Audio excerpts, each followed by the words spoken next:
നിരോധനം അവസാനിക്കുന്ന ജൂലൈ 31 അർദ്ധരാത്രി 12 മണിക്ക് ശേഷം മാത്രമേ മത്സ്യബന്ധനത്തിന് പുറപ്പെടാൻ പാടുള്ളൂ. നിലവിൽ കേരള തീരത്ത് മത്സ്യബന്ധനം നടത്തിക്കൊണ്ടിരിക്കുന്ന അന്യ സംസ്ഥാന ബോട്ടുകൾ നാളെ അർദ്ധരാത്രി 12 മണിക്ക് മുമ്പായി കേരള തീരം വിട്ടുപോകേണ്ടതാണ്. ട്രോളിംഗ് നിരോധന കാലയളവിൽ മത്സ്യബന്ധനത്തിൽ ഏർപ്പെടുന്ന താഴ്ന്നവെള്ളം ഒരു കരിയർ വെള്ളം മാത്രമേ ഉപയോഗിക്കാൻ പാടുള്ളൂ. 2 വള്ളങ്ങൾ ഉപയോഗിച്ചുള്ള ടയർ ട്രോളിംഗ് അഥവാ ഡബിൾ നെറ്റ് കർശനമായും നിരോധിച്ചിരിക്കുന്നു. വളർച്ചയാക്കാത്ത ചെറുമത്സ്യങ്ങളെ പിടിക്കുന്നതും വിപണനം നടത്തുന്നതും കുറ്റകരവും ശിക്ഷാർഹവുമാണ്.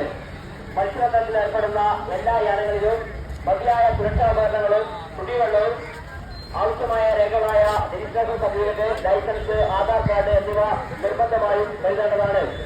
സർക്കാരിൽ നിന്നുള്ള കാലാവസ്ഥാ മുന്നറിയിപ്പുകൾ അനുസരിച്ച് മാത്രം മത്സ്യബന്ധനത്തിന് പുറപ്പെടേണ്ടതാണ്.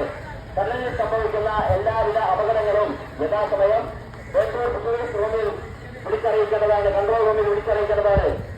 Control room number 9496007052.